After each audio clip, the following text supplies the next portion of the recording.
Welcome to Two-Dimensional Champions, episode 12. Yep.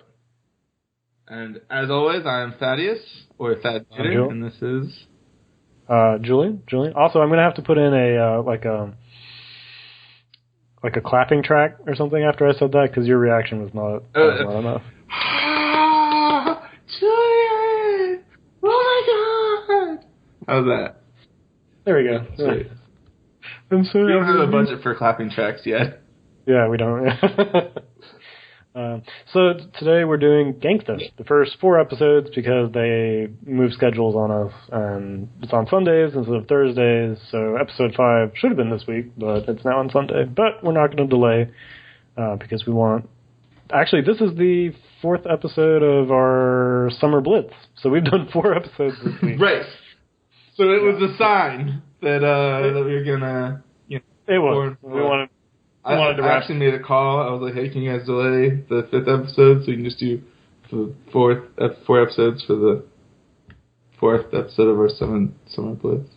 Yeah, it's like, please, because I English really good, by the way. Yeah, it's like we've just watched too much anime this week. Please just delay this episode. Please. Too much. It's like, I was done after Dragon Ball. I don't think I can handle this. After that, it just starts blurring all together. Yeah. There's lots of lines and colors. It's like, welcome to the 12th episode of Two-Dimensional Champions. Today we're covering the heroic legend of Food Gangster Super Ball. of Superstar. Yeah. We hope you enjoyed the show, in which we just combine aspects from everything we've watched in the past week. God, that would be crazy and awesome. Any recommendations that you'll have, just send an email at twodimensionaLchampions@gmail.com. We'll have that in the notes below. Any announcements? Yes, so this week, or I guess on this episode, because we have had 4 episodes this week. That's true. This week we're going to try something a little new. Spice it up a little bit. Yes, something different. So before we get into Gangsta, we're going to be talking about something I think is very special, which has been going on for a while, but I surprisingly haven't seen too many people talk about this online, the usual blog sites and stuff that I look at. So we're going to be covering the Animator Expo. And this is a project run by Hideki Anno, if I'm pronouncing that right, who did Evangelion and Gunbuster and all that. And he has a new studio. Well, it's not really new. It's been around since 2006. But his own studio, so not Gainax, which is Studio Akara. And from that, he got together a bunch of his buddies and a bunch of their buddies. And since April, since January or last fall, basically, they've been doing shorts in sections of about 10 episodes each, and each episode is about 7 minutes long. And the 3rd season just started today. So it's the 3rd batch of 10 7-minute shorts.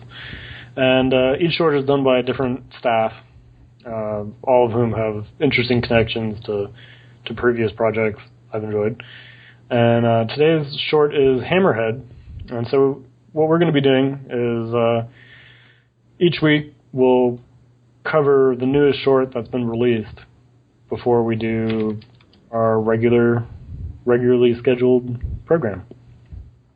If that's cool with you all, and if it's not cool, then... Too bad! Yeah. Yeah, I mean, you can send complaints, but... but we won't read them.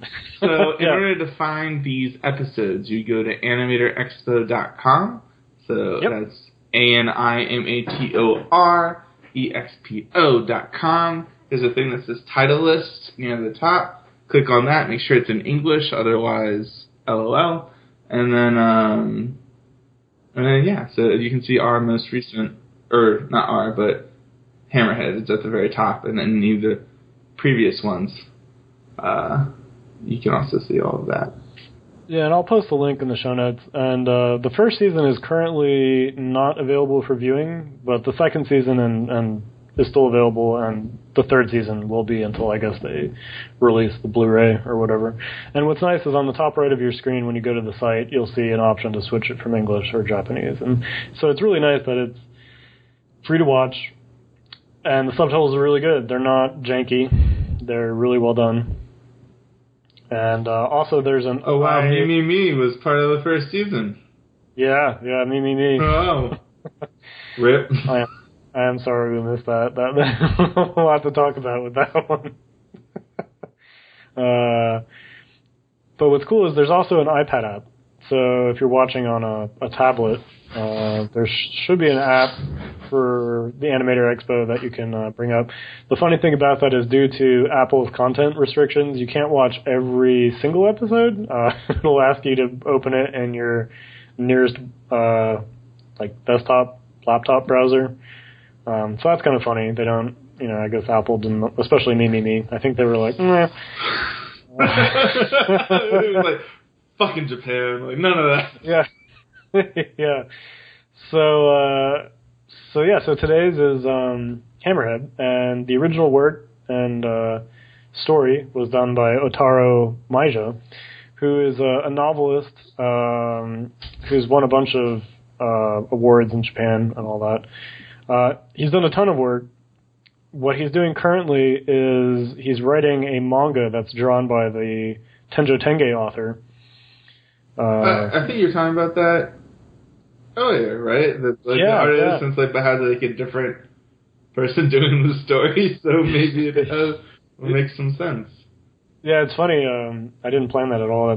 That's totally coincidental. But so he's writing Bjorg Trinity, and the switching between tabs. Sorry. The storyboard was also done by the author, and Mahiro Maeda, who's really important, who I'll get into in a second. And the character design was done by Maeda and Naoyuki Onda. And the animation director was Onda. And Naoyuki Onda should be familiar to anybody who likes Gantz and Berserk. He did the character design for Gantz. He did the character design and was also the animation director for the 3 Berserk movies that just came out a few years ago. And Mahiro Maeda has done a lot. Right. You can probably find all of that stuff. Most recently, he was the director. He storyboarded, designed, did the image boards, key animation, and screenplay cooperation for the 3rd Evangelion movie. And he's been doing a lot of work with Gainax. He worked with Studio Ghibli with Miyazaki on Porco Rosso and Nausicaa and all that. He's done a lot. He even did mechanical design on Samurai Champloo. So, yeah. He was also the director of Gankutsuo, The Count of Monte Cristo. He did that. So Hammerhead. Yeah. Hammerhead.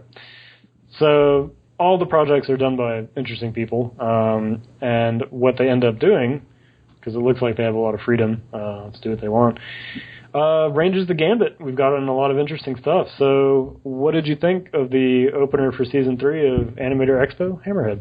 That sounded like the most scripted thing I've ever heard before in my life. I thought it was interesting. I wasn't really expecting like the sort of philosophical like turn that it was going for. But all in all, I thought it was interesting. It made me think sort of like the things that you can do with Japanese animation that like just would not fly, or you just aren't capable of doing as like a normal like visual short. Like so, this was extremely graphic, guts, entrails, blood, brains, and then like regeneration, like crazy, like one would say like CG whatever stuff. So it's just like that was the first thing that sort of came to mind when I was watching this, and then it was like sort of like the psychological implications. So I guess in summary, the short version of the short that we watched is, at least my interpretation was, is a story about a daughter whose father was a serial killer. I think that they like mentioned that at the beginning, but then he's like considered a hero. That was kind of interesting. Yeah, he's struck by a hammer, and the damage was the secret powers of his brain were unleashed, and so he regenerated and turned into a superhero. Right. A superhero that's, but not really like a good guy, but basically just a guy who wants to fuck a lot of shit up and die. Yeah. His whole goal is to fight someone stronger than him. Right. It seems like, and he's kind of like Wolverine, so he can regenerate really quickly. Yeah. I would say he's like next level Wolverine. I don't think Wolverine quite does that. Yeah. And so, you know, like it's sort of the story is told by the perspective of his daughter, and she's like standing over like a hospital bed with his body all like dismembered and stuff like that. And she's like, oh, finally, you know, you fought someone who's stronger than you. You were defeated, but you like took him out as well, right? Was that sort of like the that? Yeah, so basically he finally encounters someone who's even more powerful than he is, and she basically said that he's so strong though that it couldn't have happened without the person who defeated him having been hit really hard too. So there's a cool scene where he's bitten the dude's eyeballs out. Yeah, he bites out not just one, but somehow he bites out both of the guy's eyeballs. Yeah. And then like only the upper torso falls and he like spits them out. Yeah. And what's really funny is, and actually I think my favorite scene in the short is when she, like you said, his daughter is recollecting all of this as she looks on him in his hospital bed. So people who haven't seen that will hear that and will think of all the scenes that they've seen in movies and comics and stuff of like, the child looking on at the ill parent in the hospital bed. This dude is wrecked. Right. Like he's not like a little bit messed up. he is just like, he doesn't have a forearm. He just has like a hand laying to the side. All his ribs are exposed. His entrails, no lower body. Yeah, and they actually sort of tried to put his arm as it would be, but there's a lot of pieces missing, so it's just kind of splayed out. Right. And what's funny is if you actually go through it, his nuts are there, but it looks like his dongle got shot off. So yeah. There's nuts. There's baked nuts in this scene. So it's really gross. Right. Like it's super not. There's just like a fraction of his skull and his like brain, sort of a semblance of his brain is like hanging out there. Yeah. So and that scene just really took me for some reason. I was like, wow, this is, and especially when she finds his hands clutching the hammer after they've fallen from the building where he was fighting. Oh yeah. Just like shit. Like just it's really graphic. I mean, really, just really. Yeah. But so well animated. I mean, it's a gorgeous, really gorgeous short. And then what's interesting is he's dead. I mean, basically. Mm-hmm. Dying, and that's it. And then the government comes in. I guess it's the government, injects something into his brain and brings him back. He starts regenerating again, and the whole cycle begins again. So what's interesting is for a 9-minute short, it's actually, like you said, pretty deep, because it brings up some aspects of superheroism, I guess, that you just don't see usually brought up in Iron Man, typically. Right. Because they say, look, there's nobody else who can deal with this new threat than him, so we need him. Right, right. So you know, you might want, like, maybe he's seeking death or whatever, and you want him to have that closure, but there's this new evil superpower, and this is the only guy who can fight him, so deal with it.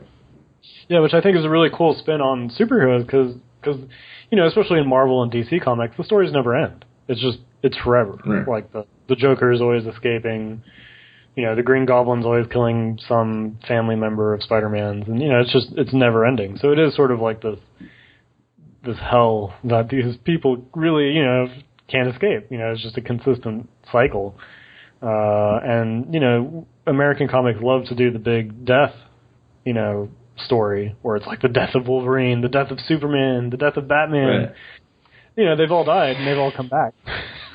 Yeah. So it's like they can't even escape. They can't even escape that way.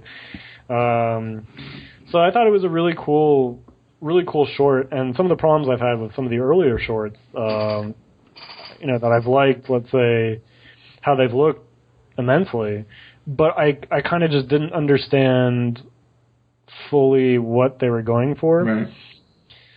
It just was kind of lost on me. Like, you know, there was some really cool ideas, and I enjoyed what I saw, but it was like almost too esoteric, depending on what they were trying to get across. And what I really enjoyed about those, it was real sharp, very clean, and just really, you had a really cool story, a really cool take on the superhero story, distilled down into 9 minutes.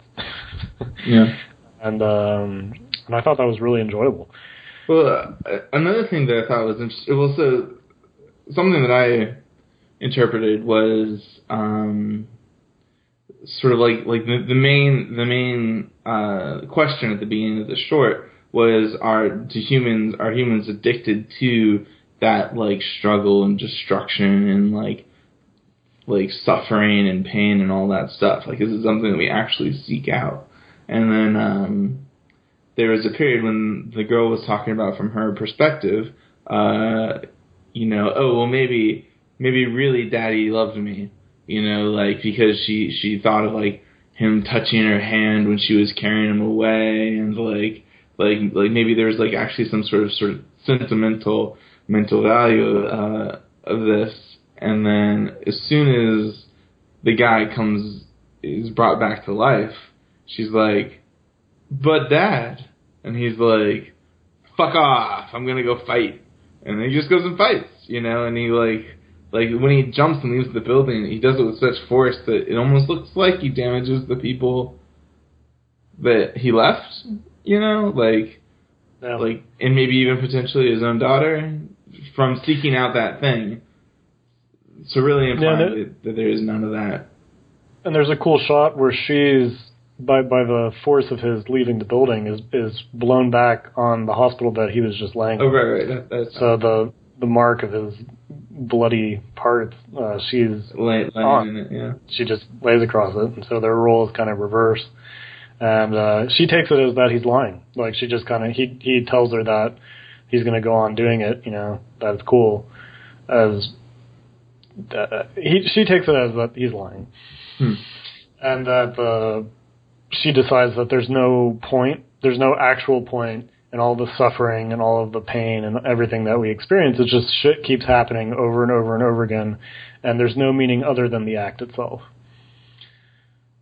Yeah. Which is a really interesting take on the human condition, because, you know, that's the constant search, right? We're always searching for, what does this mean? You know, what was the deeper reason that, you know, my friend was hit by a truck and, you know, got blown apart? It's like, where's that meaning? And, you know, I think that's why it's so difficult, is because people go on and, you know, we've got to decide that for ourselves, and we kind of make up the reasoning we need to to keep us going, as he does after he gets brought back to life. He's like, okay. Right. I'm good again, so I'm back. So I'm just going to keep doing what I was doing.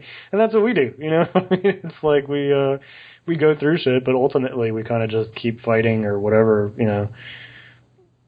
It's very, I don't know, it's a very interesting take on the human condition.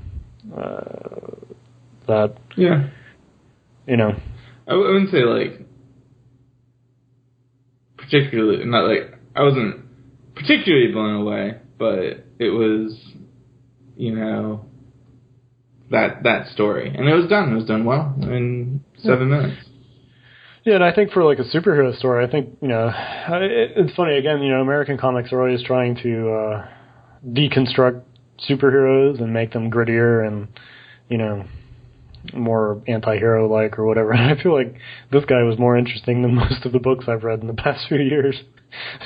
I mean, his story, you know, so kudos to them for coming up to, you know, with something that, in a genre that's so packed for a 9-minute short that stands out. Yeah. So, amongst all the shit I've seen. Do you want to do a rating of it, of the thing, or is we just talk about it and then move on, or? Yeah, let's do a rating out of 10, just like we do with the shows. Yeah. Okay. And I guess I guess it's kind of weird to do. Who would you recommend this to? Yeah. Well, I mean, I don't know. It's just a short. I almost feel like there isn't really enough of it to really give a rating. I don't think that. I don't know if there's enough. I mean, I feel like that's sort of like the thing with a short. Like, it can give you some impact, but. Well, I guess, would you like to see more of the story, or do you think, were you satisfied with just that? Yeah. I mean, well, because I don't think that it's designed to really have more of that story. Yeah. You know? Like, it sort of implies that there is a future, and implies that there's more than the end of that, but, you know, but the message is delivered. Yeah, so you were satisfied. Yeah. It was entertaining. I wasn't like, oh, this is boring, I'm going to, like, shut it off in between. I'm not going to, like, watch it every morning being like, oh, God, I'm so inspired about life, you know? But, well, I think it would be a very interesting issue if you were inspired. Yeah, it's true. It's true. By it that much that you watched it every morning. Yeah. Yeah. But it was entertaining. It was entertaining, for sure. Yeah, and I gotta say, I liked his design that since he got smashed by a hammer, he's got half a head. That's true. Basically, I like that. That was that was a fun a fun take on that idea. But yeah, really, just you're right. Yeah. Really well animated. Yeah. Just gorily beautiful, I guess. So I don't know what next week's is, but yeah. So I think we when covered do they that. air? I think it's Thursdays. I think they go up on Thursdays, and sometimes there are breaks. Sometimes there are like gaps or something like that. But yeah, usually Thursdays. Cool. So with that out of the way, let's hit the main course, so to speak, and move on to Gangsta. Yes. And also, so Gangsta can be found on Hulu, and I think Funimation as well, or is that sort of how they do it? Yeah, from my understanding, so Funimation has the master license, and Funimation stuff usually goes to Hulu a few weeks after it airs, typically, I think. So you can either watch it on Hulu, you can watch it on Funimation. Funimation has a couple of different, at least one kind of subscription plan that you can try if you don't want ads and stuff. Kind of similar to Hulu, I guess.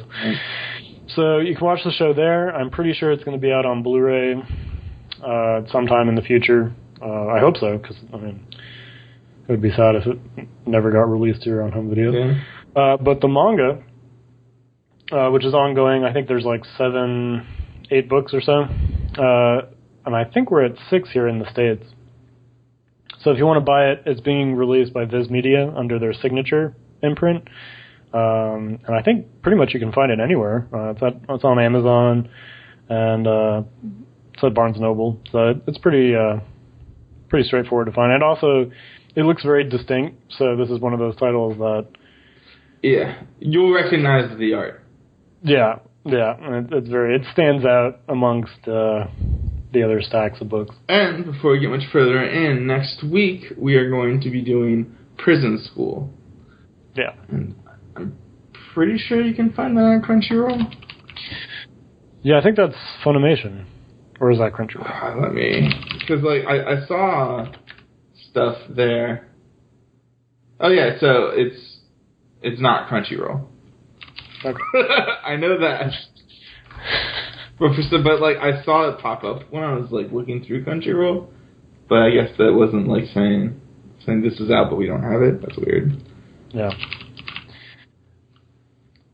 And if I'm correct, the manga is being released. It is on here. Hulu and probably Funimation as well. Oh, Hulu? Excellent. Yeah. Cool. And the manga is out here in the States too. Volume 1 just came out. Looks like a week ago, basically. And it's being published by Yen Press. So if you want to read it, if you want to watch it, it is out. It's very easy to get a hold of. Interestingly enough, with Gangsta and Prison School, they're both seinen manga. They're both going to be 12 episodes. And it's just funny that we're, Wait, seinen manga meaning... So it's for an older age group, basically. Seinen covers Gaunt's Berserk, Vinland Saga, Blade of the Immortal. I mean, it's kind of a... For mature audiences. Yeah, basically. Yeah. So it's funny. Seinen series... But somehow Food Wars isn't for mature audiences. Even though somehow. Tentacle Rape. But whatever, But whatever. It's counting, really. Yeah, I guess... Yeah, I don't know what... It's a very strange... designation, but do you think they don't Funimation? Well, no, I'm just wondering because Gangsta and Prison School are seinen, and Crunchyroll doesn't have them, but Hulu / Funimation do, and I was wondering if they're picking up these specific titles in order to target niche audiences or whatever. But then again, Crunchyroll had the bug one, Terraformers. And that one was graphic as fuck. So I don't know. Yeah, I think it's so Funimation has been, I think, tried to up their game this year, going up against Crunchyroll because I think they've lost a few big shows to Crunchyroll streaming in the past few years, and so what I've noticed this year for Funimation is they grabbed fucking everything. Oh. They just grabbed everything. So I think their stream list right now, there's 20 shows or something like that. I mean, they did a power grab. That must have really cost them a pretty penny. But I feel like I hate Funimation. Why do I feel like I hate Funimation? Is this just some terrible thing that happened in my past, or I'm it's just a really bad dubbing of a favorite show or something? I don't know. Well, I mean, I can tell you my relationship with them, but I don't know if it'll be the same for you. Funimation was always my least favorite anime company here in the States. I always felt like their logos and their work was very immature. And they've had Dragon Ball, so I think that's basically what's when the great purge of anime companies like ADV Films and when Bandai America left the market, and when everything kind of collapsed at about 2009, 2010, they stayed around because of Dragon Ball, and now there's only a couple of companies that release anime on video here. There's Sentai Filmworks. Crunchyroll just does digital manga and digital distribution, and Funimation has been basically releasing most of everything here on home video. And I just consistently feel like, well, before I really get harsh on them, I've got to say I pick up their stuff. They just released Cowboy Bebop on Blu-ray. They released the Eva movies here on Blu-ray, and I pick up their stuff because I want to support, the anime. The anime. I don't like them. I really don't. But why? So I just never really liked a lot of the kind of smaller. So again, I'm OCD, so I get bothered by things that I don't think a lot of other people would mind. But I hated their releases for Dragon Ball. The dub I always thought was really awful, and I just, because the other companies always tried to look cool. Like ADV Films tried to have like a cool logo. They did cool trailers that I just thought made the shows look a lot more interesting than Funimation, which everything, even good shows that I liked, that I knew about, would look really shitty with a Funimation trailer. And I just could never understand why anybody would want to watch it just by going on their advertising. And then they would, they also, I don't think their subtitles were ever, I've never really liked their subtitles. I had a huge beef with them when I watched their version of the second Evangelion movie, You Cannot Advance. Their sub was just, I mean, and because I'm a giant Ava nerd, I know what they're saying. So it's not like... It's like, bro, do you even Japanese? Like, are you even trying? And it's just, I have, it's a whole other thing, but I just never liked their translations. I didn't think they were done very well. And also, I really disliked how in the credits, for example, like in Ava and stuff like that, they would do the English credits first. So they would say Funimation reversioning, or they would make up some weird fucking word like that, by, English reversioning by Funimation. And then they would list all the goddamn American credits before the Japanese credits. Now, is this like during, do they have their own scene? Because usually during the Japanese credits, they have like special stuff going on while they do it. Yeah, they replace all of the at least with Ava, they replaced the original ending credit and just stuck in their own. With the animation in the background? Assuming there's animation in the background. I don't think there was any. Well, I'd have to look at it. It's been a while since I looked at it, okay. But I think the only thing with the Ava movie is they had that rainbow effect that would come up when the text went by. I can't remember. I think that was taken out. So it wasn't really animation. It was just, I mean, that was annoying. But I just hated how they put their own credits first. Right. Like, they put the dub I mean, it just... And I realize, obviously, you want to credit the people who did the dub, and who directed the English version and stuff. But you don't necessarily want to eclipse the work of the original artists and the original... Yeah, it's absolute bullshit to say... I mean, it's just total bullshit to put your name... Now, again, it's been a while, so I'd have to go through and see, Half my argument might even be valid, but I'm still livid about it. Yeah, well, I remember being angry about it, and I'm pretty sure there's a reason why, and I'm trying to remember why, because it's been a few years. But basically, they put their names before the Japanese cast, who actually made the fucking movie. Right. And it's just really, I don't know. My thing is, like, try to subtitle it. I don't know. I just didn't like the subtitles. Their releases are always really, really cheap. So I got a Serial Experiments Lane box set from them, and I got the Panty and Stocking Blu-ray box set from them. These boxes, not only did they they fell apart. They just fell apart. You put them in a glass case and they still sort of disintegrated. Yeah. You're like, how does this even happen? And for anybody, how I take care of my... Yeah.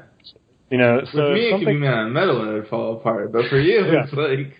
So if something falls apart under my watch, that's, my shit, your product is shit. That's not me. Right. And, I felt really cheaped out by that because, I dished out full price for a big Blu-ray set of Serial Experiments Lane and Panty and Stocking, and the fucking boxes fell apart. And then the Blu-ray that they put out wasn't even as high quality as it could be. So the bit rate was lower. Screen quality just didn't look as good. I know some of these shows are old, and that's fine. But I've seen the screen caps. I've read the articles from people who know what they're talking about, and I've seen the comparison videos. It was worse than the Japanese release. So with the recent Cowboy Bebop box set, they crammed all of the episodes onto one or 2, maybe 3 Blu-rays. And so the end result is that you get a product that's less than it could be because you've crammed all these fucking episodes onto a single disc. So, long story short, it's you support them because they're the only ones that made it. But you feel as though that they're not producing as high quality as they could / what you feel as though you're paying. You feel like you're paying the price for high quality material, but they're not producing the material at that quality. Precisely, yeah, and I think that, like you said, because they have such a corner on the market, that they get away with it, because they can, basically, and they leave you with no other choice. So if you want to watch these, if you want to watch these shows legally, you go through them. You know what I mean? So what's also funny, and this is something, a little different, but his let me bring this up so I'm right. So I think most people would know of Rick Santorum, and I bet you didn't think I was going to go there. It's fascinating, but So he's an ex-senator. He was in the presidential race back in 2012 and all that. I think he's back in the conservative or the Republican race again. Okay, so politics. So politics. Is he a gangsta? Actually, I don't know. He's definitely not. Yeah. So he is the CEO of Echo Light Studios, which is a Texas-based production outfit for making family-friendly, wholesome, Christ-centered entertainment to combat the hordes of sinful films that are released every year. And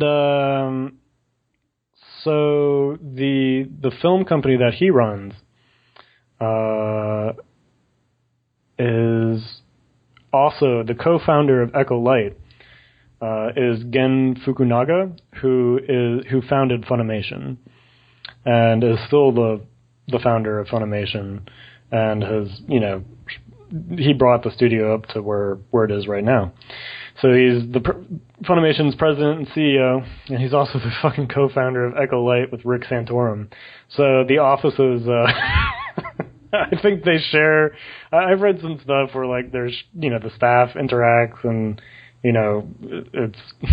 All right. So let's bring it in. So basically, there's another one of these things where it's like, I don't like that really, especially if you read a little bit about Santorum. He's not a super nice guy, and so Fukunaga, So anyway, there's some weird backroom connections between these companies.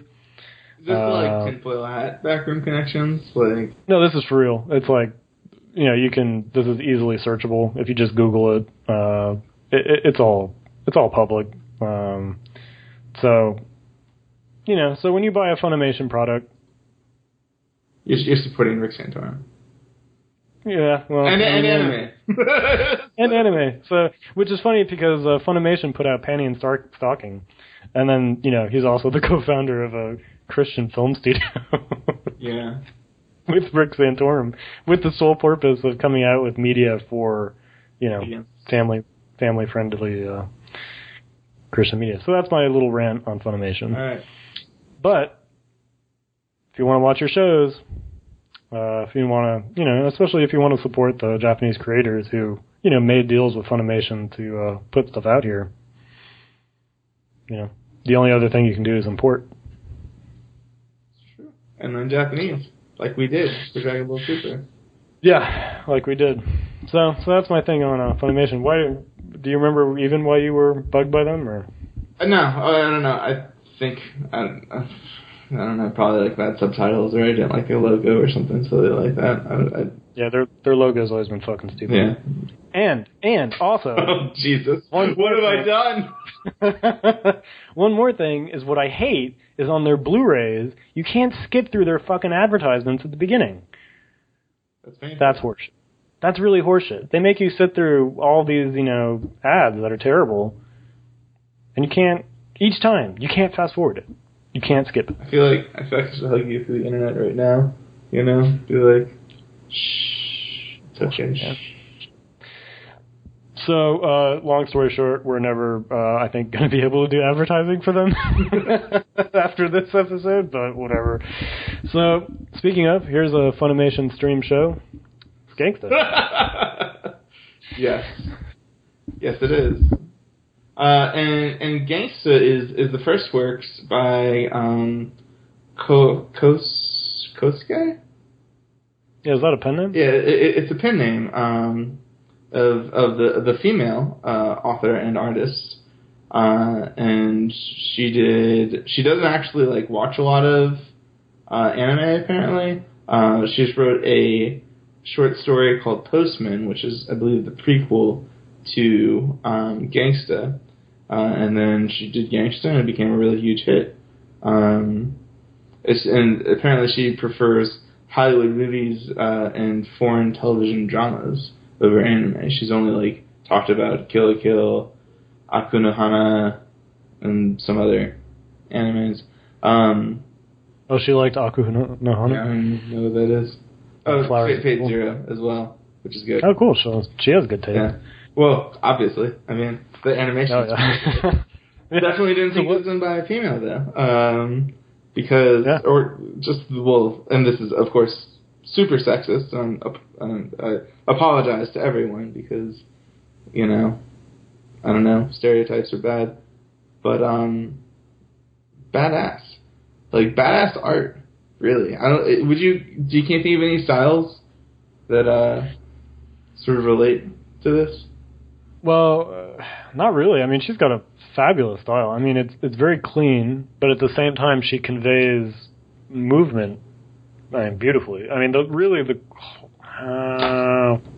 only thing I can think of is, you know, Hiromu Arakawa, who does Fullmetal Alchemist. She has a very clean style too, and also does just great moves.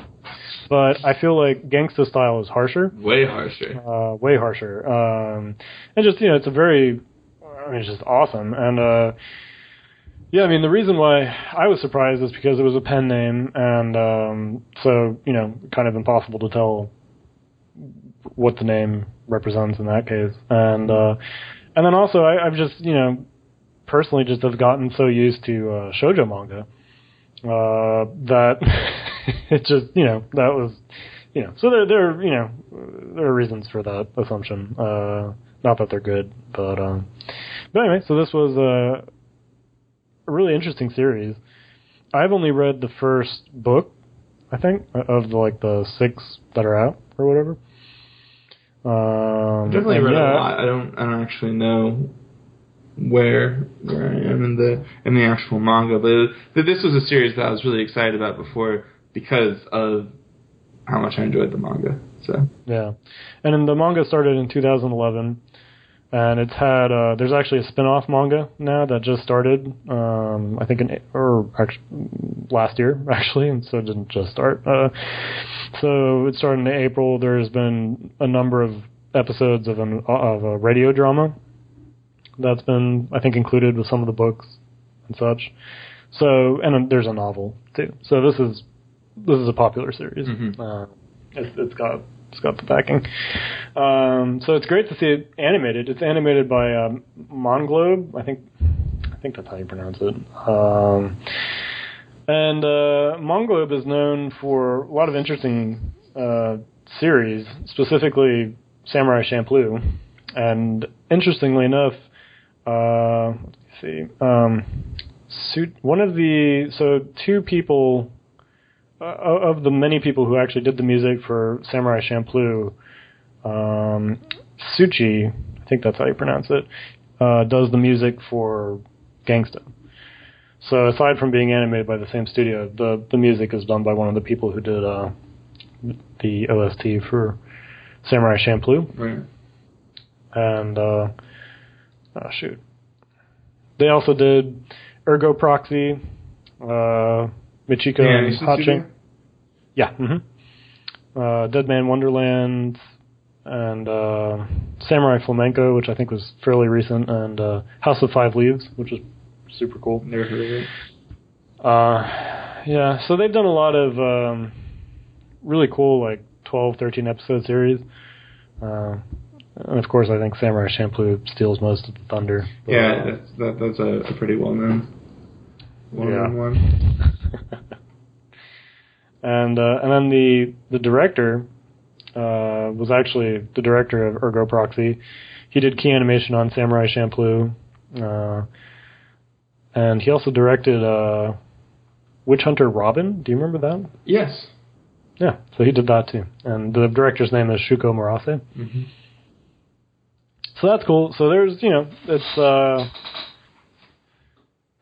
yeah, I mean, the show is, got some nice people working on it. Sadly, it's only going to be 12 episodes. I hope they do a second season. Yeah, I heard that, and that's sort of upsetting.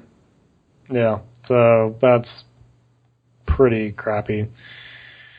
But I mean, better to, I don't know, do not a lot and then do it well than to try to do more and then, like, not get a continuation or not, like, be able to wrap it up properly. I'd rather 12 episodes are done properly than, like, 24 episodes that have, like, a real awkward ending or whatever. Absolutely, yeah. So, having read a lot of the manga, what'd you think? As for the iteration from the manga to the animation, or just the manga itself? Of the show, yeah. It seemed really spot on. The art seemed really spot on. I think the main difference, and I don't even know if this is, like, I would say my major complaint about the animation was I felt like that the pacing felt really slow. But also, in the manga, it could be, like, have that similar style of pacing, but I just sort of, like, skip past it. So I'm not really sure if that's an accurate representation or not. But I just really like the fight scenes, really like certain dialogues, and the gaps in between those things in the animation seemed longer than I wanted. Yeah. What about you? I really enjoyed it. I mean, I really, really liked it. And having not read as much of the manga, I went in really with, I was looking forward to it. I enjoyed what I had read. But, I wasn't like a huge fan, right. And I didn't know the story super well. And I was just really, really pleasantly surprised.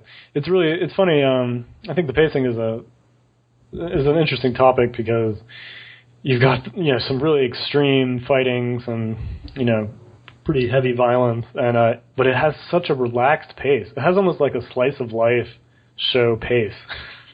Yeah, maybe that's what sort of bothered me, actually. Yeah. I mean, I guess that's, I think that's probably, because I'm really not down slice of life. And what's funny is, like, I think part of that might be just to show how everyday this all is. Like, this isn't, a lot of anime relies on the, it was a normal day, and then a robot fell on my head, And then everything changed, and everything was weird and fucked up. And that's cool, that works. But what I really love is, the characters are older, and I feel like they've seen some shit, and they're just not shocked by this shit, Right.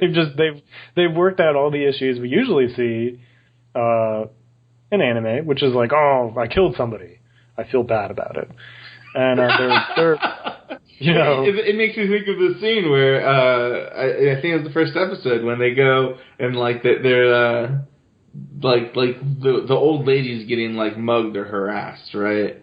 Yeah. So then those guys beat the Nico specifically beats the piss out of like 5 of them, steals all of their money. and then like the dialogue from the grandmother is like, you guys were street thugs before too, so don't be too harsh on these guys that were harassing me. Like that was sort of the exchange that happened there. And I just I didn't really think about it until you mentioned that, but you are right. You're like right on point about that. Yeah, I think it's really funny. Like, and just everybody in the city seems they're jaded. I feel like everyone but like Nina. Yeah, and she's learned how to work with it. Right. And actually I really liked her response in the second episode to Alex. Right. When Alex asked her, like, hey, does this bother you? And she's like, well, I wouldn't say it doesn't, but, Yeah, and then she was asking if she thought Nicholas was scary. It's scary. She was like God, what was it? It was like he's like intimidating but not scary, or like he's strong but not scary, or it was something, but like it seemed like a real good distinction, you know? Yeah, and it was, she really showed just how much sympathy she has for what he's gone through. That's true. Did she say it's like, well, he's a Twilight, and she's like, Twilight? Yeah. It's like, oh, you just don't get it. Yeah, and then, it's just, she has that look that she gives her, which is like, just don't, he's not what he first appears to be. And he's grumpy, but... God, what an awesome character. Oh, God. Can we just, like, talk... I mean, I know there's, like, supposed to be... Well, no, there's no structure. Let's just talk about Nicholas.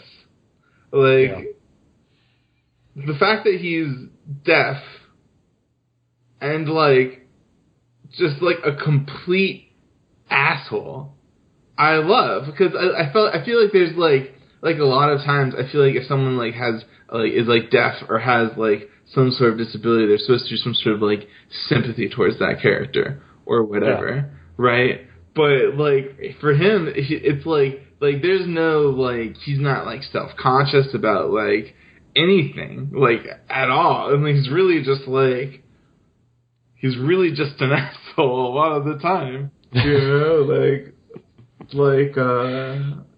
Nicholas. He is my favorite anime character of the year. Absolutely. And I know the manga's been running for a while and all that, but by far, he is so fun to watch. Yeah.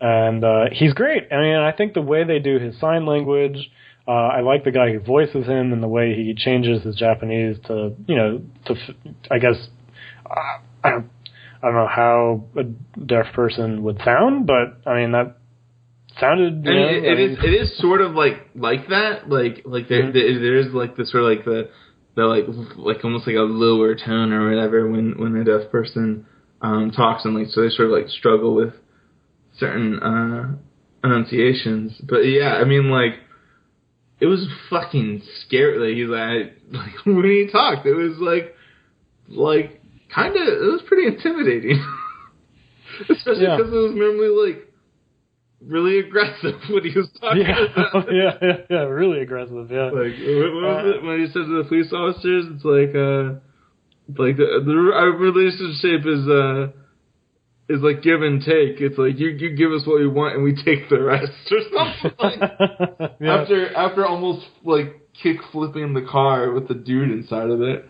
Like, listen, bro. Yeah, and I love his relationship with Warwick. Oh, it's I think the two so good. The bromance is so strong. Yeah, and I think this is another thing I really love about it. They're in their 30s. And I really, really like that. Yeah. I really like that. It's just such a nice... It's just really nice. Do you sort of feel like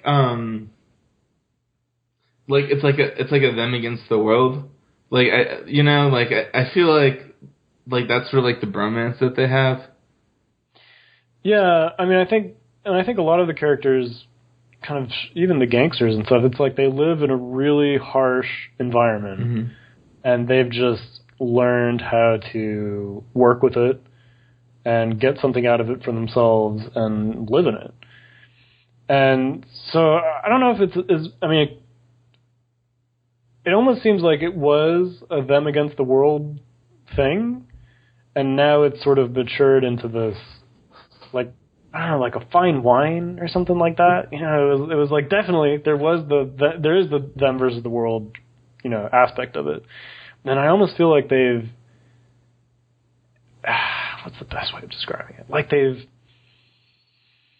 almost like they've beaten the world, and now they've just learned how to control it. Or work with it? I don't know what it is. It's because it's not as though they're actively fighting against their fate or something like that. Right.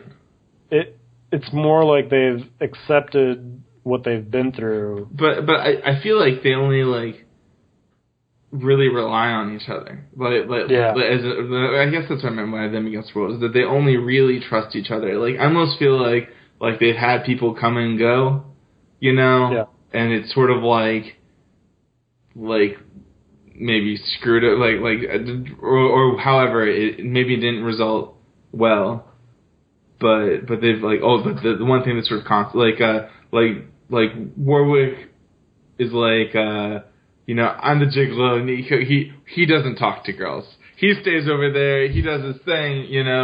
Like this is where I am, and I accept him, even though they're different. They have like complete acceptance of like that's this person's style and that's this person's style. Mm-hmm. Yeah, it's they totally see each other for who they are. Mm-hmm. There's no bullshit, and they work perfectly together, and that's I don't know. It's just what a great duo. I mean, and just the way and their interplay with each other and with the other characters is fabulous. Yeah. Just the way they play off of each other. And I think that's what makes Alex's character so interesting, too, is she, provides the reader, like a reader's perspective a little bit on coming What the fuck is going on? Well, let me answer that for you. Yeah, definitely. And I like how they didn't just info dump her. Like, you really do feel like she's spending a lot of time with them, and as you would with somebody you don't know very well who you're starting to spend a lot of time with, you slowly get these hints. You slowly get these, these little droplets of the larger story. Mm-hmm. And so I think, it's cool that they made the character that I think most embodies the reader's perspective also such an interesting character. It's not just like, it doesn't feel forced, Right. It's not like the transfer student plot device, Hey, I'm new here. Well, let me tell you everything. Let me tell you about how things are done around here. Yeah. And so, Alex certainly is fascinating as her own character, but, there's so much history with this duo that you just, she makes the story whole. Because if she wasn't there, we would just be like, okay. It would still be awesome, but it would just be a much steeper learning curve, I think, with them. You'd have to start at the beginning. You'd have to start when they were kids. Right. And just work your way through it. So I think it's really cool. I mean, there's just... And what I like is... The city also feels very... Like, I think in the first 4 episodes, we never get, like, an aerial view of the city, have we? I don't think so. Yeah, so you're thinking it sort of seems claustrophobic in a sense? Yeah, it seems very insular. It seems like this is a world, like, Warwick explains to her, like, oh, you're not from this part of town, are you? Like, you should, and, says stuff like, you should get out of here before you become trapped, and stuff like that. Right. And the way, and I think it's like this in the comic, but the show really captures the sense of, like, they're obviously in a larger world, in a larger city, but you never see more than they can see of it. And I think the director is very careful to make you feel like, they always have to travel the side streets, the back alleys, because Nicholas can't travel out in the open. And because of that, you just get the sense that they really are underground. Yeah, they essentially live in, like, I almost would be like the slums of like an old New York or something like that. Like a real. I mean, I have no idea what that would actually be like. So, LOL. Yeah. But like, but a rundown area, or like. Yeah, I mean, this could almost take place in any city. I mean, this could be New York. This could be somewhere in Europe. This could be somewhere in South America. I mean, it really, because we don't see more of it than we have, I mean, I feel like the time and place is very fluid. So therefore, it almost becomes, I think the only real structure we get in that is, I think when you see some of the birth dates, it says like 1983 or something like that. Mm-hmm. But otherwise, I think it's really cool how they just kind of float in this world. And that's it. There is no outside. There is no aerial view. That's it. Their whole world is what you see. Yeah. And I think that's a really cool... I just thought that was really awesome, because they could do what everybody else does, which is do the long shot of this huge city, but they don't. Yeah, I think it has a real intentional style with all of that. Oh, yeah. Yeah, sure. And I think the directing is very sharp. Very sharp. Yeah. Because there's just... I found myself... watching scenes over again just because of how cool they were framed. And part of that's the manga. Part of that's from what they're adapting from. I mean, the manga is just full of cool scenes. Right. But also, I just think the film work is great. Yeah, and it really gives you like a feel of like almost like a mob movie. Like again, like I think the name's really appropriate. Unlike it's wrong to pick a girls in a dungeon, which doesn't completely apply. But like with this one, it is sort of like there's like the good cop who's like run down, almost like a noir sort of like, but like there's struggles from up top that are like making him so he can't fight against the crime the way that he wants to. So it's like the because the mobsters are paying off the dirty cops, and and then there's different like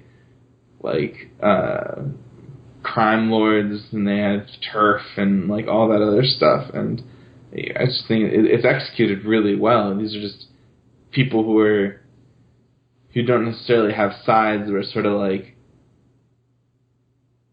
I don't want to say like jaded, but trying to still do well, Yeah. Well, if this was a light novel, it would be called Is It Wrong to Pick Up Prostitutes in a Back Alley? Exactly. Yeah. I think is what you're trying yeah.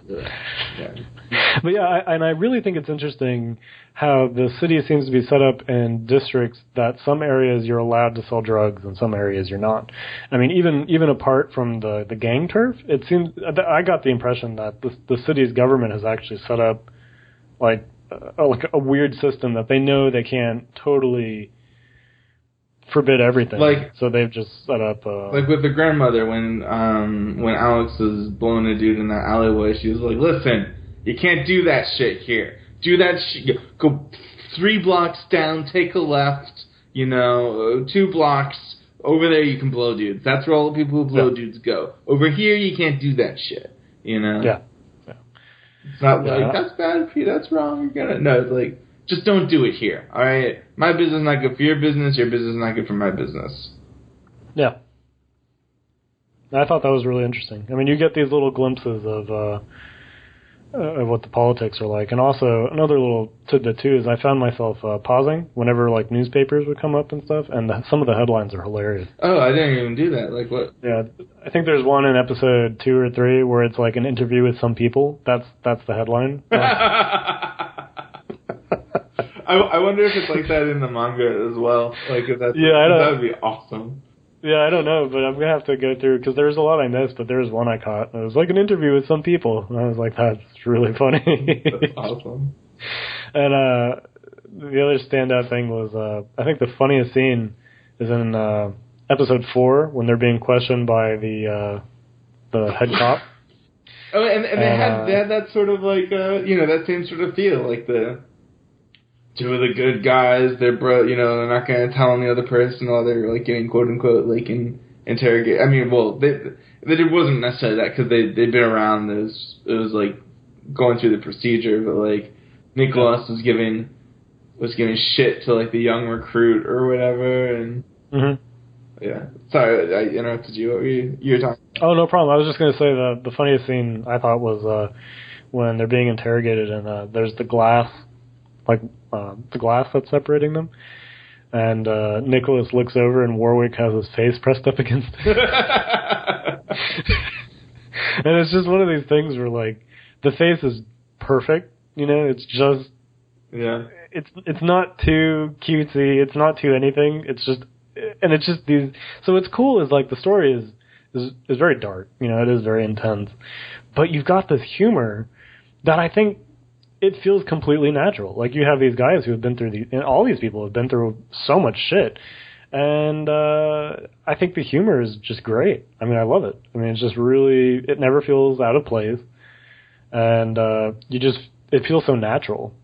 And, yeah, I don't know. I just wanted to mention that. Yeah. Yeah? So, what are your standout moments from episode 1? I mean, I think it's all just like getting used to like the animation style.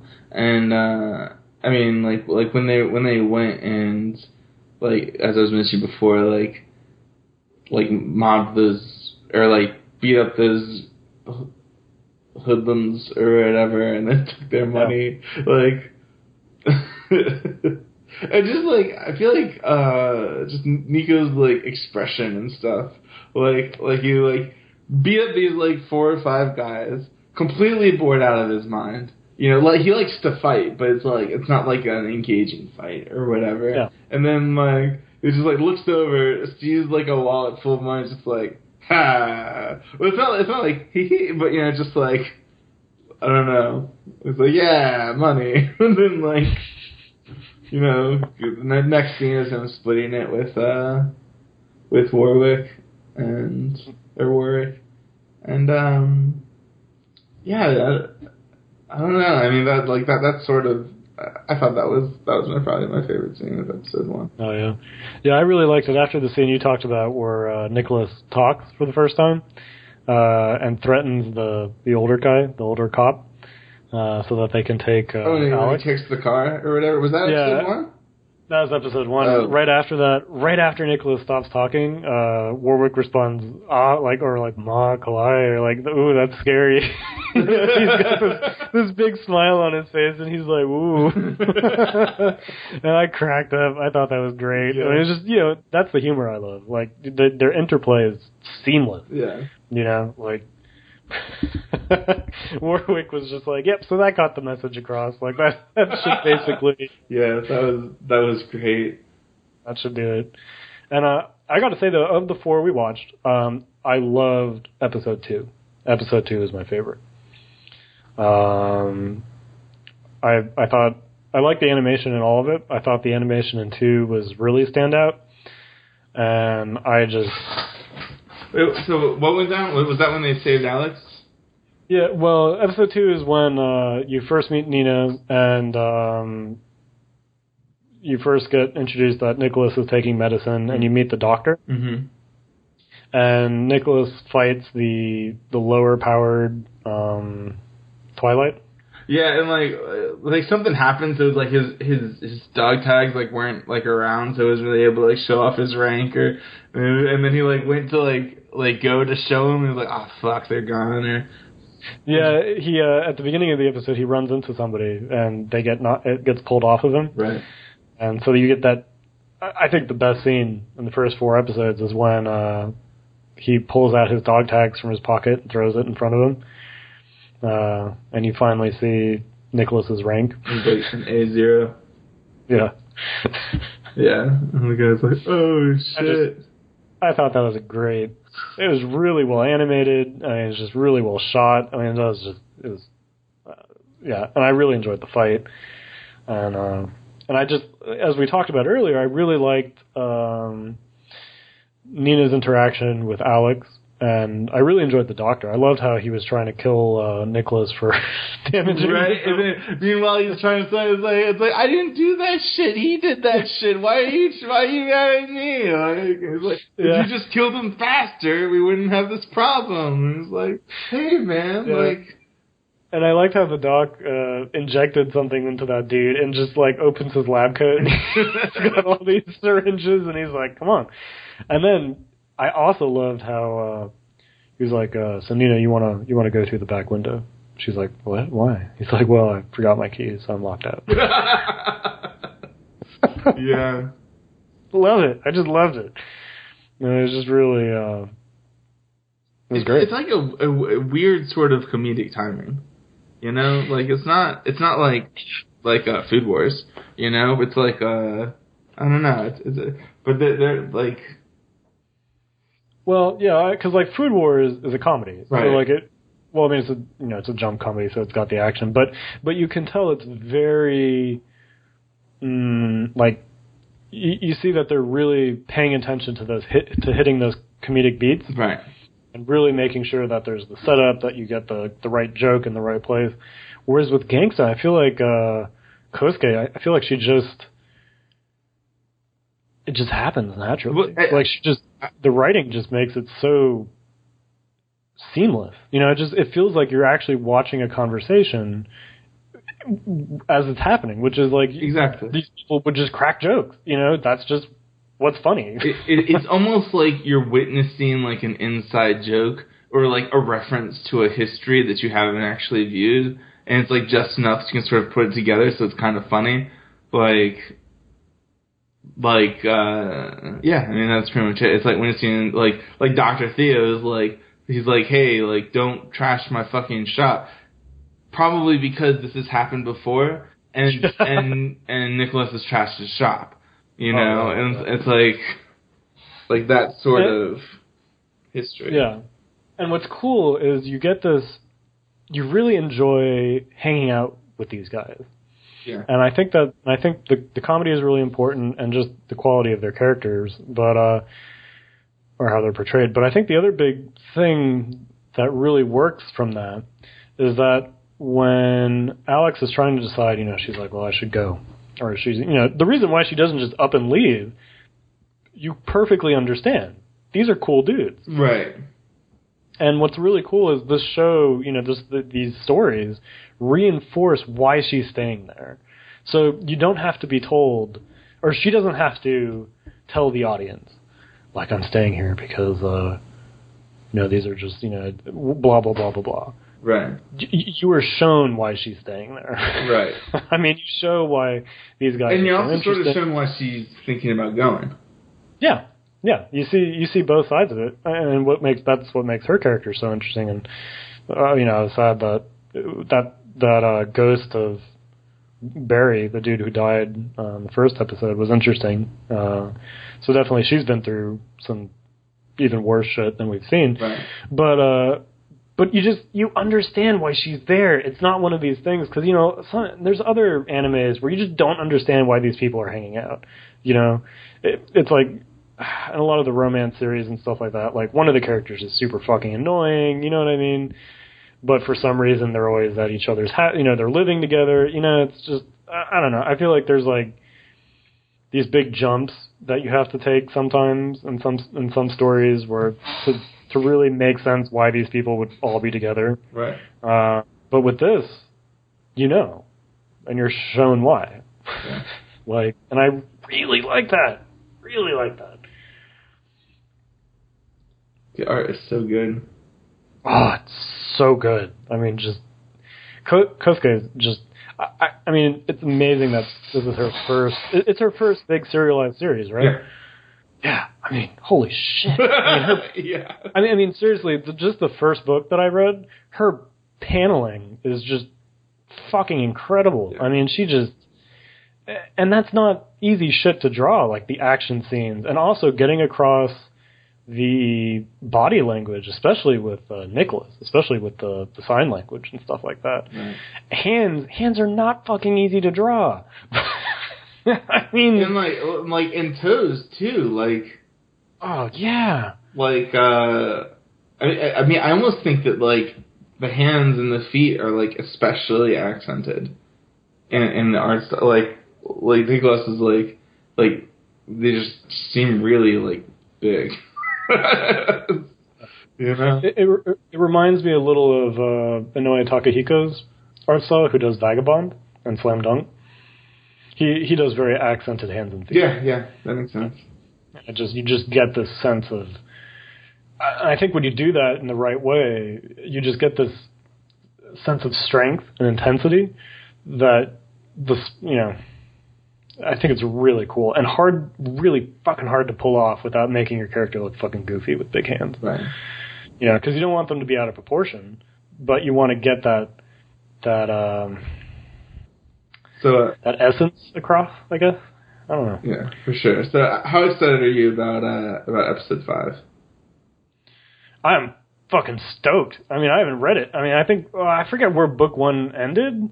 I feel like it ended right where episode 4 ended, but I could be totally wrong about that. Mm-hmm. I don't think I remember seeing all those dudes getting killed by the machete kid. Yeah. But it ended, and I was like, so I'm just going to get a physics degree, get that time traveling device done. Yeah. I mean, I can't wait. I'm stoked. Yeah. I mean, not just in the it's cool. I'd watch the rest of it. No, it's like I would fucking watch the rest of the show. Like, I mean, if it was all out, I wouldn't have left my chair. Right. Like you would have binge watched it if you could. I would have absolutely binge watched it. Like no hesitation. Yeah. Yeah. And I also would have watched the opening and ending every single time. The opening is fucking fabulous. Yeah. I mean, best one I've seen this year. I don't know. And the ending's really nice, too. You know, I may have mentioned this before, but, like, you know how Food Wars, like, the artists had done porn or whatever? I was convinced that this chick had done porn because of just the quality and the voluptuousness of like some of the characters and stuff. And no, at least not that I could find. Well, Alex was hot. I mean, like even like Warwick's, like when he was doing like the escort thing or whatever, like when he was like the chicks, you know, and all that jazz. Like, it was all good. Oh, just a throwback to the scene when he went to, like, the brothel that he used to work at. And like, normally he's such a lighthearted guy. Then there was that chick that was saying, you know, hey, you should just, like, dump Nicholas, you know, so you don't have to, like, travel the back streets and stuff. And then he was like... he fucking... I'm gonna put another gaping hole between your thighs or something like that. Like, yeah, that's what he said. He, like, went into her. And that was... Jeez. And then later he felt bad. Yeah, he felt bad, and he, like, said, you know, it's like Big Mama or whatever. He was like, you know, apologize to her for me. And she was like, don't even worry about it, babe. And he's like, I feel kind of bad. She's like, you know, whatever. Some people just don't know when to stop talking. Or yeah, she's got that, like, Big Mama. All of them have such a great feeling, you know? All of the characters feel like real characters. They feel like real people, and you remember all of them. Yeah. I remember all, like, I mean, I don't know all the names, but I can see each character perfectly in my mind. Yeah. I mean, yeah. And what I love about it is everybody's older, everybody looks different, so it's not like she's repeating the same character designs over and over again. Right. But everybody is sexy in different ways. Yeah. Everybody is sexy in this show. I mean, I don't know about that, like, little kid with the machete. Well, yeah, I guess I'd skip that. But, like... But Grandma? Fuck yeah, I'd go for that. Yeah, I mean, like, Nicholas and Warwick, you know what I mean? They're not just, like, pretty boy pretty. They're, like... They're like, beaten and battered pretty. Yeah, I mean, they're just, you know... I don't know, I mean, it's just... And that's not something I usually notice, but in this show, I'm like, wow. God, I remember thinking, I was like, man... If I had that percentage of body fat, you know, like it really, like, it made me want to like do something about my physique, you know, like.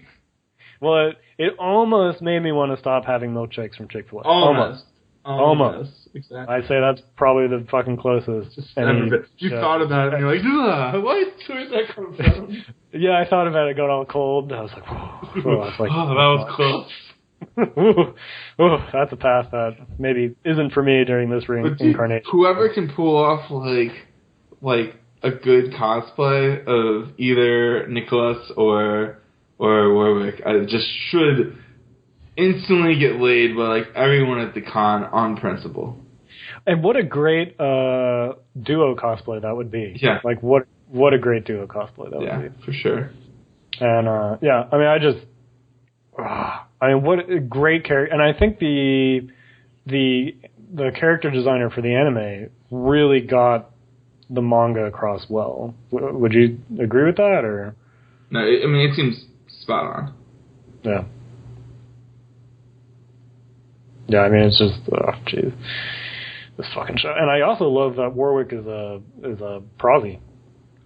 What's prosy? Prostitute. Oh, yes. Yeah, or a gigolo. Yeah. Whatever the appropriate title is. I really like that. That was a really nice, and I really like how he like, she was like, "Are you sure you don't want me to answer the phone?" And he was like, today's probably not a good day for a lady to answer the phone. Right. And I also like that the lady whose job, I guess, who paid for him that day.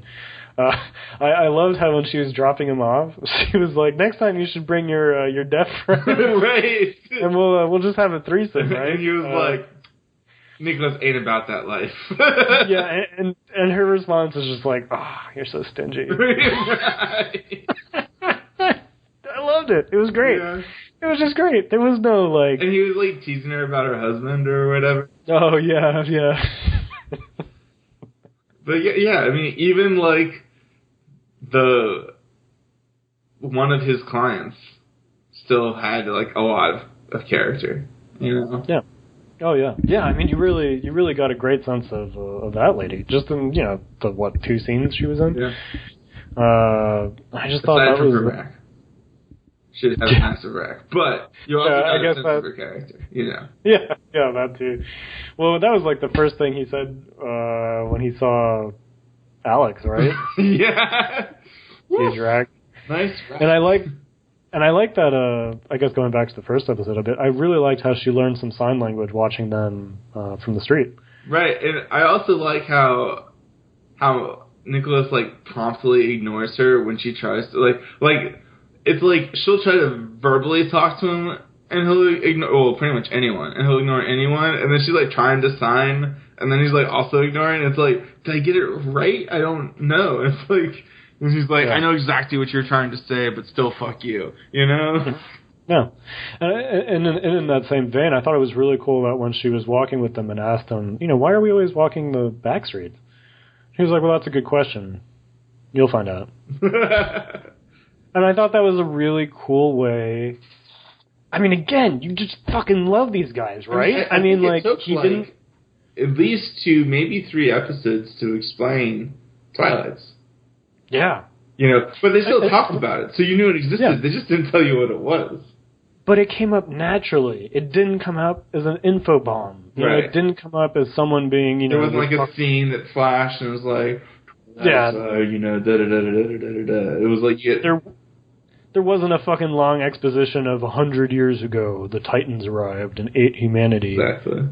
And then we had to hide. No, it was none of that bullshit. This was all just like, it just like, came tell up me, it's like, natural. That's a little bit of a sensitive subject. All right, maybe you should ask that guy. Yeah. Like, I'll give you a hint, but I'm not telling you anything more. Yeah, and I love that scene because you just, again, he's, and especially with how he reacted with the girl, like you said, who was like, yeah, if you just ditched him, you'd be able to walk out on the street. Right. That's like the bromance thing that I was talking about before. Yeah. And I think, I just really love how that was handled. That was just really really good. See, it actually reduced me to like a nonverbal state. Yeah. Exactly. And they've got the tattoos, you know what I mean? It's just, what a, She's in, and she sees Warwick's matching tattoo. I don't know if they're matching, but the similar tribal tattoo. Similar, and the subtitle that should have popped out was like the bromance. It's too strong. Right. She was like, I don't know if, and I think that's what happened to the previous lady that they've mentioned, Victoria or whatever. I don't think she was like hurt in a gang fight or something like that. I think like the sheer just energy, like like Super Saiyan energy that comes off of the bromance, she just got burnt or something like that. And it was just I don't know, but yeah. So I guess that gets us to episode 4. I feel like we pretty much sort of hit them all in our sort of roaming pattern. Are there any specific points that you want to talk about? Yeah, I really enjoyed how the flashback was done. Yeah, for sure. And I like how it started in episode 3, where he had the quick dream where his eye was acting up. Right. And I just really enjoyed how it wasn't just a single flashback heavy episode. Right. It really just like eases you into the flashback story. And I just really like that. It just wasn't, because I actually thought, it's going to be a flashback episode. They'll just be in the police station the whole episode. I mean, just like everything, it just sort of teases you a little bit. Yeah.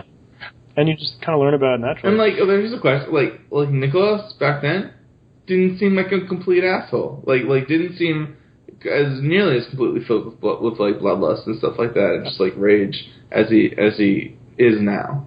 You know? Yeah, and I really enjoyed how Warwick was kind of, I guess, this spoiled kid who obviously has, big family issues. And I like that when Nicholas tells him for the first time that he's deaf, I like that Warwick was shocked and actually interpreted that as he was getting the short end of the stick when it came to bodyguards. Right. As he was getting, his dad and, the other lady got, the good ones, and stuff like that. And, I just think... it very well may have been intentional for that to be, like, the short end of the stick from his dad. Oh, yeah. That absolutely could be right. I just really enjoyed how he was shocked that he was deaf, And I just thought that reaction was very cool, and then especially seeing where their relationship is now, right. And just how he, I don't know, I think that's something you just don't see in enough stories, which is when, first of all, you have a character with some sort of a handicap or an issue or something like that. You don't see that very often anyway, but also accenting how this person's relationship with this person who they had just, somebody that a kind of person they've never encountered before, shifted over the years. Drastically. Right. Like really, in an interesting way. And I just really like that, Yeah. I don't know, because I feel like as humans, that's a trait that we don't really like talking about, which is everybody has presumptions. You can't live without creating stereotypes or being like, having, stuff like that put into your brain. And, life is about experiencing new things, and, you're challenged. You know what I mean? You grow. And what's really cool about that is I think not enough stories in general, and any of the, wherever comics are, anywhere, whether it's American or French comics or whatever, I think it's really cool to like show how people can shift with that. And, it's not a bad thing to have, a reaction that was wrong. You know what I mean? Mm-hmm. Or, I don't know. I don't really know what I'm trying to say, I guess, but I just thought it was cool that, I guess there's like an atmosphere now. It's like, oh, you had a stereotype, you fucking monster. It's like you expected. You mean something like in our society or whatever? Yeah, everyone has stereotypes. You need to That's just, but you know what I mean? Like it's just something that is really looked down upon. But also at the same time, it's like but that's always something that gets challenged. Mm-hmm. And and just like how I thought this was drawn by a dude. Right, exactly. Bringing it back full circle. Yeah.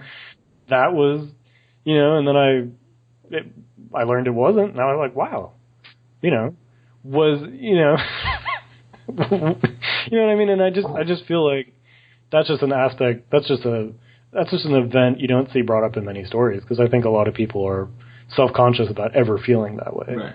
Because it's like, oh, I never felt like that. Yeah, but you do. I'm accepting of everybody. But you do. No matter what. Yeah. All the time. So I really liked the way the flashback was dealt, and I'm looking forward. I didn't want to stop at episode 4. Yeah. and I also really like Warwick's, on another note, getting back on topic, I liked his memory. I thought that was really cool, how he can memorize stuff.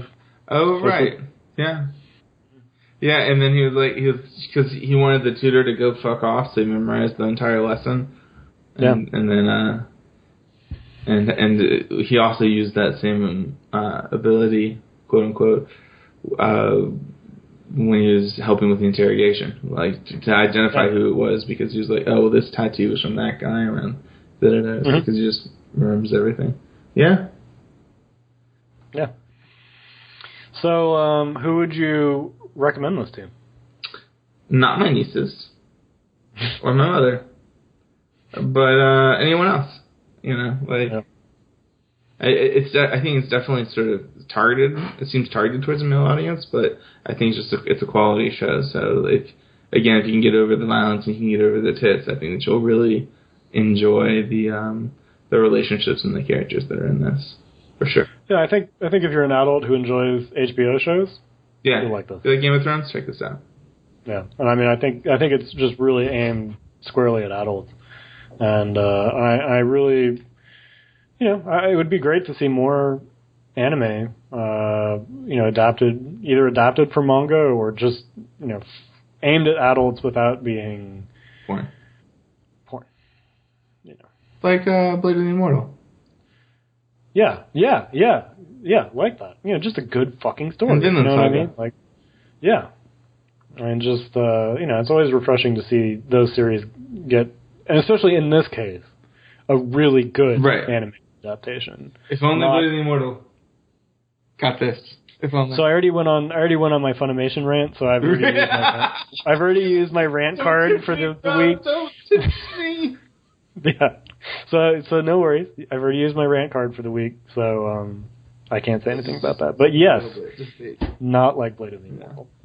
Yeah. I mean, so this is a really great adaptation, well directed, great, just good. Yeah, just good animation. Let's go 1 to 10. Fucking 10 out of 10, man. Really? 10 out of 10. Yeah. Give it all the way. I'd give it all the way. Yeah. I mean, I think. Yeah. Yeah, I'm in the between like the 8 and the 9 just because I don't really like the slice of life pacing. But that's true.